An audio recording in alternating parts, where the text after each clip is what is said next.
Hello. Welcome to Market Discussion of the Day. Today, July 10th, 2026, Friday ആണ്, weekend ആണ്.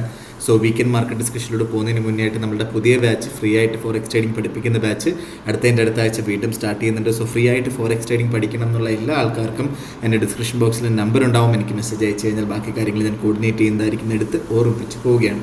Okay, so coming to market discussion, coming to fundamental side. So നമുക്കറിയാം നാറ്റോയുടെ meeting കഴിഞ്ഞിട്ടുണ്ടായിരുന്നു. So മെയിനായിട്ടുള്ള രണ്ട് take aways ആണ് നമുക്ക് നാറ്റോയുടെ മീറ്റിങ്ങിനകത്ത് നിന്ന് ഉണ്ടായിട്ടുള്ളത്. അതിനകത്ത് മെയിനായിട്ടുള്ളൊരു കാര്യം എന്താ വെച്ചാൽ ട്രംപ് സീസ് ഫയർ ബ്രേക്ക് ആയിട്ടുണ്ട് എന്നുള്ളൊരു സീസ് ഫയർ തീർന്നു എന്നുള്ള കാര്യങ്ങൾ സംസാരിച്ചിട്ടുണ്ടായിരുന്നു.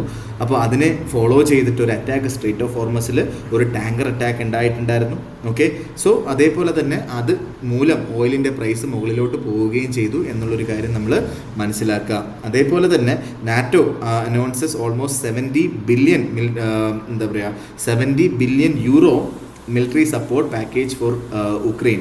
ഓക്കെ, സോ അതേപോലെ ഒരുപാട് പുതിയ ഡ്രോൺസും ഡിഫൻസ് സ്പെൻഡിങ്ങും ഒക്കെ ചെയ്യാം എന്നുള്ള കാര്യങ്ങളൊക്കെയാണ് തീരുമാനിച്ചിട്ടുള്ളത്. അതേപോലെ യൂറോപ്പിനും ഒരുപാട് പൈസ സ്പെൻഡ് ചെയ്യുന്നുണ്ട്.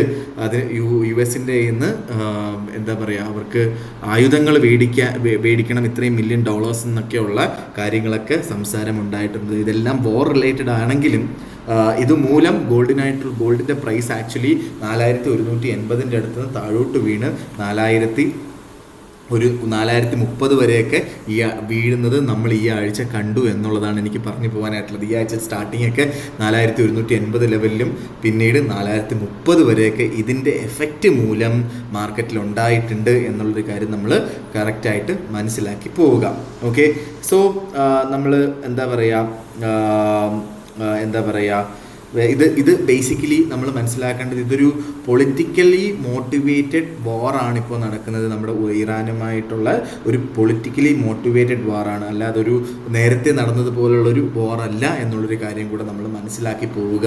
ഓക്കെ, സോ അതുകൊണ്ടിട്ട് തന്നെ ഇത് എത്രമാത്രം നീണ്ടു നിൽക്കും എന്നൊക്കെയുള്ള കാര്യങ്ങളെക്കുറിച്ച് നമുക്ക് ഡീറ്റെയിൽസ് കിട്ടണം. അത് ഈ വീക്കെൻഡോടൊക്കെ കൂടിയായിട്ടായിരിക്കും നമുക്ക് അതിനെക്കുറിച്ചൊക്കെ ഉള്ളൊരു ധാരണ നമുക്ക് മനസ്സിലാവുന്നത്. സോ അത് ആ ഒരു കാര്യം കിട്ടാതെ മാർക്കറ്റിലോട്ട് ചുമ്മാ ചാടി കയറി ഇറങ്ങാതെ ഒന്ന് വെയിറ്റ് ചെയ്തിട്ട് കാര്യങ്ങൾ ചെയ്യുന്നതായിരിക്കും better. But still with stop loss definitely നമുക്ക് നമ്മുടെ സപ്പോർട്ട് ആൻഡ് റെസിസ്റ്റൻസ് ഒക്കെ വെച്ച് നമുക്ക് ട്രേഡ് ചെയ്യാം. ഓക്കെ, പക്ഷേ ഒരു കാരണവശാലും സ്റ്റോപ്പ് ലോസ് ഇല്ലാതെ ട്രേഡ് ചെയ്യരുത് എന്നുള്ളതാണ് എനിക്ക് പറയാനായിട്ടുള്ളത്. ഓക്കെ, സോ എനിവേസ് നമുക്ക് നമ്മുടെ ടെക്നിക്കൽ സൈഡിലോട്ട് പോവാം. ടെക്നിക്കൽ സൈഡിൽ നമുക്ക് നമ്മുടെ ഫസ്റ്റ് ഓഫ് ഓൾ നമുക്ക് USD/JPYയിലോട്ട് പോവാം. USD/JPY വീണ്ടും താഴെ വീണിരിക്കുകയാണ് സുഹൃത്തുക്കളെ.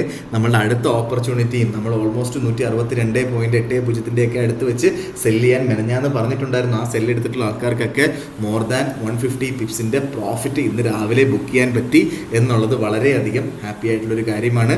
പല ആൾക്കാരും എന്നെ വിളിച്ച് ചോദിക്കുന്നുണ്ട് 162.2 162.4 ആ റേഞ്ചിലൊക്കെ നിങ്ങൾക്ക് സെല്ലുണ്ട് എന്നുള്ളൊരു കാര്യം പറയുന്നുണ്ട്. ഞാൻ അവരുടെ അടുത്ത് പറഞ്ഞു 163ൻ്റെ മുകളിലായിട്ട് മാർക്കറ്റ് പോയാൽ മാത്രമാണ് നമ്മൾ അടുത്തൊരു പ്രിക്കോഷൻസ് എടുക്കേണ്ടത് എന്നുള്ളൊരു കാര്യമാണ് ഞാൻ പറഞ്ഞിട്ടുള്ളത്. ഓക്കെ, സോ അത് അങ്ങനെ തന്നെയാണ്. ഓക്കെ, അത് അങ്ങനെ തന്നെയാണ്. സോ ബിക്കോസ് നമുക്ക് പോവുകയാണെങ്കിൽ നമുക്ക് ഇത്രേ പോവുള്ളൂ, പക്ഷേ കിട്ടുകയാണെങ്കിൽ കിട്ടാൻ പോകുന്നത് വലിയ രീതിയിൽ നമുക്ക് കിട്ടും എന്നുള്ളതാണ് ഈ ഒരു ഓപ്പർച്യൂണിറ്റി എടുത്താലുള്ള ഏറ്റവും വലിയൊരു അഡ്വാൻറ്റേജ് എന്ന് പറഞ്ഞു കഴിഞ്ഞാൽ. ഓക്കെ, സോ അവർക്കൊക്കെ നല്ല രീതിയിലുള്ള എൻട്രി കിട്ടിയിട്ടുണ്ടാവും. സോ അത് കുറേ നേരം ഹോൾഡ് ചെയ്യാതിരിക്കുന്നതായിരിക്കും ബെറ്റർ, പ്രോഫിറ്റ് എടുത്ത് മാറുക. ഓക്കെ, എന്നുള്ളതാണ് എനിക്ക് USD/JPYയിൽ പറഞ്ഞു പോകാനായിട്ടുള്ളൊരു ഓപ്പർച്യൂണിറ്റി എന്ന് പറഞ്ഞു കഴിഞ്ഞാൽ. നേരെ നമ്മൾ GBP/USD നമ്മൾ ഇന്നലെ പറഞ്ഞ ബൈ എൻട്രി 1.3350 അടുത്താണ്. പക്ഷേ അവിടെ വരെ ഇന്നലെ എത്തിയിട്ടില്ല. പക്ഷേ മെനഞ്ഞാന്ന് 1.3350 ബൈ ചെയ്തിട്ടുള്ള ആൾക്കാർക്ക് പ്രോപ്പറായിട്ട് നല്ല ഒരു 100 പിപ്സിൻ്റെ ഒക്കെ പ്രോഫിറ്റ് ഈസി ആയിട്ട് കിട്ടിയിട്ടുണ്ട്. സോ ഇന്ന് എനിക്ക് പറയാനായിട്ടുള്ളത് 1.3400 അവിടെ നമുക്ക് കിട്ടുകയാണെങ്കിൽ അവിടെ നിന്ന് ബൈ ചെയ്ത് പോകാം എന്നുള്ളതാണ് എനിക്ക് GBPയിൽ ഇന്നത്തെ ദിവസം പറഞ്ഞു തരാനായിട്ടുള്ള ഓപ്പർച്യൂണിറ്റി എന്ന് പറഞ്ഞു കഴിഞ്ഞാൽ. ഓക്കെ, അല്ലാതെ നമുക്ക് കുറച്ചുകൂടെ താഴെ കിട്ടുമോ എന്നുള്ളൊരു കാര്യത്തിനകത്ത് എനിക്ക് ഡൗട്ടുണ്ട്. 1.3400 ആണ് ഇന്നത്തെ എൻ്റെ ബൈ എൻട്രി GBP/USDയിൽ. ഓക്കെ, സോ 1.3400 അവിടെ നിന്ന് ബൈ ചെയ്യുന്ന ആൾക്കാർ സ്റ്റോപ്പ് ലോസ് വെക്കേണ്ടത് 1.3340 താഴെയായിട്ട് സ്റ്റോപ്പ് ലോസ് വെക്കേണ്ടി വരും. ഓക്കെ, ടേക്ക് പ്രോഫിറ്റ് നമുക്ക് 1.3500 റേഞ്ചിലോട്ടൊക്കെ ടി പി എടുത്ത് പോവുകയും ചെയ്യാം. ഓക്കെ, EUR/USD 1.1443 ഈ ലെവലിൽ നമുക്ക് റെസിസ്റ്റൻസ് ഉണ്ടാകും എന്നുള്ളതാണ് പ്രതീക്ഷ. ഓക്കെ, പക്ഷെ തൽക്കാലം എന്താ പറയുക, സെൽ എൻട്രി ആണ് എനിക്ക് പറയാനായിട്ടുള്ളത്. പക്ഷേ എനിക്ക് പറയാനായിട്ടുള്ള മടിയുണ്ട്. ഓക്കെ, പക്ഷേ ബെറ്റർ എന്ന് പറയുന്നത് 1.1400 അവിടെ നിന്നുള്ളൊരു ബൈ തന്നെയാണ്. മിനിമം ഒരു 50 to 60 പിപ്സിൻ്റെ എങ്കിലും പ്രോഫിറ്റ് നമുക്ക് എടുത്ത് പോകാം എന്നുള്ളതാണ് അതിൻ്റെ അഡ്വാൻറ്റേജ് എന്ന് പറഞ്ഞു കഴിഞ്ഞാൽ. ഓക്കെ, ശരി, നമുക്ക് നേരെ നമ്മുടെ EUR/USD JPY ഗോൾഡിലോട്ട് വരാം. ഗോൾഡ് 4114 എന്ന് പറയുന്ന റേഞ്ചിൽ നിൽക്കുന്നു. സോ ബേസിക്കലി 4130-35 റേഞ്ചിൻ്റെ അവിടെ നിന്നുള്ളൊരു സെല്ലാണ് എനിക്ക് ഇന്നത്തെ ഓപ്പർച്യൂണിറ്റി ആയിട്ട് പറയാനായിട്ടുള്ളത്. 4130 അവിടെ നിന്ന് ബൈ ചെയ്യുന്ന ആൾക്കാർ സെല്ല് ചെയ്യുന്ന ആൾക്കാർ സ്റ്റോപ്പ് ലോസ് ഇച്ചിരി വൈഡാണ്. 4165 മുകളിലായിട്ട് സ്റ്റോപ്പ് ലോസ് വെക്കേണ്ടി വരും. TP നമുക്ക് 4060-66 റേഞ്ച്. ഓക്കെ, 4066 43950. ഓക്കെ, ഇങ്ങനെ രണ്ട് ഒരു സ്വിംഗ് ട്രേഡാണ് ഞാനിന്ന് പറഞ്ഞു തന്ന ഓപ്പർച്യൂണിറ്റി എന്ന് പറഞ്ഞു കഴിഞ്ഞാൽ. ഓക്കെ, അതുകൊണ്ടിട്ട് തന്നെ നമുക്ക് സ്റ്റോപ്പ് ലോസ് കുറച്ച് വൈഡൻ ചെയ്യുന്നത് കൊണ്ടിട്ടും തെറ്റില്ലാത്ത കാര്യം ആണ് എന്നുള്ളൊരു കാര്യം കൂടെ മനസ്സിലാക്കി പോവുക. നേരെ മറിച്ച് താഴെ വീണ് കിട്ടിയാൽ ഏറ്റവും ബെസ്റ്റ് ഓപ്പർച്യൂണിറ്റി എന്ന് പറയുന്നത് 4060 ഓക്കെ, സോ 4060 അവിടെ 4060 അവിടെ എന്തായാലും നമുക്കൊരു പ്രോപ്പറായിട്ടുള്ള റെസിസ്റ്റൻസ് ഉണ്ടാവും. സോ അവിടെ ബ്രേക്ക് ആയാൽ അടുത്തത് 4030. ഓക്കെ, സോ ഇവിടെ നിന്നൊക്കെ നമുക്ക് ബൈ ചെയ്ത് മുന്നോട്ട് പോകാം എന്നുള്ളതാണ് അതിൻ്റെ വേറൊരു അഡ്വാൻറ്റേജ്.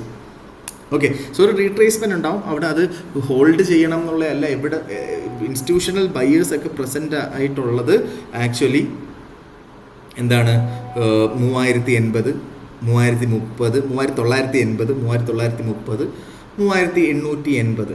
ഓക്കെ, സോ ഇവിടെ നിന്നൊക്കെ നമുക്ക് നല്ല രീതിയിലുള്ള എൻട്രീസ് ഉണ്ട്. സോ അതുകൊണ്ടിട്ട് തന്നെ ഈ ഒരു എൻട്രി നിങ്ങൾ എടുക്കാനായിട്ട് കൂടുതൽ ഇപ്പം നിങ്ങളുടെ അക്കൗണ്ടിൽ എന്താ പറയുക ഫണ്ട് കുറവാണെന്നുണ്ടെങ്കിൽ കൂടുതൽ കുറച്ചുകൂടെ ഫണ്ട് ഇടുക എന്നുള്ളൊരു കാര്യം കൂടി എനിക്ക് പറയാനായിട്ടുണ്ട്. കാരണം എന്താ വെച്ചാൽ നമുക്ക് നല്ല ഓപ്പർച്യൂണിറ്റി ഗോൾഡിൽ കിട്ടാനായിട്ടുള്ളൊരു പോസിബിലിറ്റി വളരെ കൂടുതലാണ്. അടുത്ത ആഴ്ചയെങ്കിലും ഒരു 3980 ലെവലൊക്കെ നമുക്ക് നല്ല ബൈ എൻട്രി കിട്ടിക്കഴിഞ്ഞാൽ അവിടുന്ന് നല്ല രീതിയിൽ മുകളിലോട്ട് പോകും. ഓക്കെ, സോ ഇതിൻ്റെ ഇടയ്ക്ക് നമ്മൾ പറഞ്ഞിട്ടുള്ള കറൻസീസിലുള്ള എൻട്രി പല ആൾക്കാരും നല്ല രീതിയിലുള്ള പ്രോഫിറ്റ് എടുത്തു, നല്ല രീതിയിലുള്ള പൈസ ഡെപ്പോസിറ്റ് ചെയ്തു. എന്താ പറയുക, അതായത് $1000-2000 ഡെപ്പോസിറ്റ് ചെയ്തിട്ട് എടുത്തിട്ടുള്ള ആൾക്കാരുണ്ട്. ഓക്കെ, അവിടുന്ന് USD JPY മാത്രം മോർ ദാൻ $500 പ്രോഫിറ്റ് ഉണ്ടാക്കിയിട്ടുള്ള ആൾക്കാരുണ്ട്. അതേപോലെ GBP USD നല്ല രീതിയിലുള്ള പൊസിഷൻസ് 1.3300 അവിടെ നിന്നൊക്കെ നല്ല രീതിയിലുള്ള പൊസിഷൻസ് എടുത്ത് ഓൾമോസ്റ്റ് എത്രയാണ് നല്ല ഒരു 200 പിപ്സിന് മുകളിലുള്ള പ്രോഫിറ്റ് ജനറേറ്റ് ചെയ്തിട്ടുള്ള ആൾക്കാരുണ്ട്. എങ്ങനെ പോയാലും അവരൊക്കെ ഒരു $300-400 പ്രോഫിറ്റ് അതിൽ ജനറേറ്റ് ചെയ്തിട്ട് എങ്ങനെ പോയാലും ഒരു വിത്തിൻ 2 വീക്സ് ഈ പറഞ്ഞ കാര്യങ്ങൾ വെച്ചിട്ട് ചെറിയ എമൗണ്ട് ഒരു $2000 ഒക്കെ വെച്ചിട്ട് $500-1000 മുകളിലുള്ള പ്രോഫിറ്റ് ജനറേറ്റ് ചെയ്തിട്ടുള്ള ആൾക്കാരുണ്ട്. പക്ഷേ ഇതിനകത്ത് പല ആൾക്കാരും ചെയ്യുന്നൊരു മണ്ടത്തരം എന്താ വെച്ചാൽ, ഇത് ഞാൻ പറയുന്ന ഉടനെ വേറെ ഒരു $100 ഇട്ടിട്ട് ആവശ്യമില്ലാത്ത ലോട്ട് സൈസ് എടുത്ത് പൈസ അടിച്ച് കളിച്ചിട്ടുള്ള ആൾക്കാരും ഉണ്ട്. അവരോട് എനിക്ക് പറയാനുള്ളത്, ഈ $100 കൊണ്ടൊന്നും ട്രേഡ് ചെയ്യാൻ ഇറങ്ങരുത്. ഓക്കെ, നിങ്ങൾ മിനിമം ഒരു $1000 വെച്ചിട്ട് ഇറങ്ങുക. കിട്ടുകയാണെങ്കിൽ നമുക്ക് നല്ലൊരു ഓപ്പർച്യൂണിറ്റിയാണ്. ഇതിപ്പോൾ USD JPY നമുക്ക് അത്യാവശ്യം ഏറ്റവും ബെസ്റ്റ് ഒരു ഓപ്പർച്യൂണിറ്റി നിൽക്കുന്ന സമയത്ത്, അതും ഈ പറയുന്ന $100-200 അവരൊക്കെ കടം മേടിച്ചിട്ടാണ് എടുക്കുന്നത്. എന്തിൻ്റെ ലോജിക്കാണെന്ന് എനിക്ക് മനസ്സിലാവുന്നില്ല. ഓക്കെ, നമുക്ക് കിട്ടിക്കഴിഞ്ഞാൽ ഒരു $100-200 കിട്ടുന്നത്. സോ ഇങ്ങനത്തുള്ളൊരു ഓപ്പർച്യൂണിറ്റിക്ക് ഇറങ്ങുമ്പോൾ നമ്മൾ പ്രൊട്ടക്റ്റഡ് ആയിരിക്കണം, നമ്മൾ ക്യാപിറ്റലായിട്ട് പ്രൊട്ടക്റ്റഡ് ആയിരിക്കണം. നിങ്ങൾ ഇറങ്ങുമ്പോൾ മിനിമം ഒരു $3000 കൊണ്ട് ഇറങ്ങുക, അല്ലെങ്കിൽ ഒരു $5000 കൊണ്ട് ഇറങ്ങുക. അല്ലെങ്കിൽ നിങ്ങൾ $1000 നിങ്ങൾ എടുക്കുന്നതെങ്കിൽ ചെറിയ ലോട്ട് എടുക്കുക. ഓക്കെ, നിങ്ങളിപ്പോൾ 0.1 ലോട്ട്, നിങ്ങൾ 0.2 ലോട്ട് GBP-യിലും 0.2 ലോട്ട് JPY-യിലും 0.2 ലോട്ട് ഗോൾഡിലും ഒക്കെ ഇട്ട് ചെയ്ത് കഴിഞ്ഞിട്ട് വല്ല കാര്യമുണ്ടോ? നിങ്ങളെ അക്കൗണ്ട് അടിച്ചു പോയെന്ന് പറഞ്ഞിട്ട് കാര്യമുണ്ട്? നിങ്ങൾ പറഞ്ഞ കാര്യങ്ങളെല്ലാം പ്രോപ്പറായിട്ട് നടന്നിട്ടുണ്ട്. ഇതെല്ലാം ലോങ്ങർ ടേമിലുള്ള എൻട്രിയാണ്. അപ്പോൾ അതിനനുസരിച്ചിട്ടുള്ള ലോട്ട് സൈസ് വേണം നിങ്ങൾ എടുക്കാനായിട്ട്. സോ അതുകൊണ്ടിട്ട് തന്നെ അക്കൗണ്ടുകൾ കുറച്ചും കൂടെ ഫണ്ട് ആഡ് ചെയ്യുക എന്നുള്ളത് എൻ്റെ ഒരു റെക്കമെൻഡേഷൻ തന്നെയാണ്. ഓക്കെ, സോ ഇതൊക്കെയാണ് എനിക്ക് ഇന്നത്തെ ദിവസം മാർക്കറ്റ് ഡിസ്കഷനിൽ പറഞ്ഞു പോകാനായിട്ടുള്ള കാര്യങ്ങൾ. ഉറപ്പായിട്ടും നമ്മുടെ സിഗ്നൽ ഗ്രൂപ്പുകളുണ്ട്, അതിനകത്ത് ജോയിൻ ചെയ്യണം എന്നുള്ള ആൾക്കാർക്ക് എന്നെ കോൺടാക്ട് ചെയ്യാം. എൻ്റെ നമ്പർ ഞാൻ താഴെ കൊടുത്തിട്ടുണ്ട്. ഓക്കെ. അതേപോലെ അടുത്ത ബാച്ചിൽ ജോയിൻ ചെയ്യണം എന്നുള്ള ആൾക്കാരുടെ അടുത്ത് സംസാരിക്കുക. അതേപോലെ നമ്മൾ ബ്രോക്കേഴ്സ് നിങ്ങൾ നോക്കുന്നുണ്ടെങ്കിൽ ധൈര്യമായിട്ട് വിളിക്കുക. നല്ല രീതിയിൽ നല്ല ബോണസൊക്കെ തരുന്ന റെഗുലേറ്റഡ് ആയിട്ടുള്ള ഈവൻ നല്ല സ്പോൺസർഷിപ്പൊക്കെ ചെയ്യുന്ന കമ്പനികൾ നമ്മൾ സജസ്റ്റ് ചെയ്ത് തരാം. ഓക്കെ എന്ന് പറഞ്ഞുകൊണ്ട് ഇന്നത്തെ ദിവസത്തെ മാർക്കറ്റ് ഡിസ്കഷൻ കൺക്ലൂഡ് ചെയ്യാണ്. മാർക്കറ്റ് ഡിസ്കഷൻ നാളെ കാണുന്നത് എല്ലാവർക്കും ഗുഡ് ബൈ.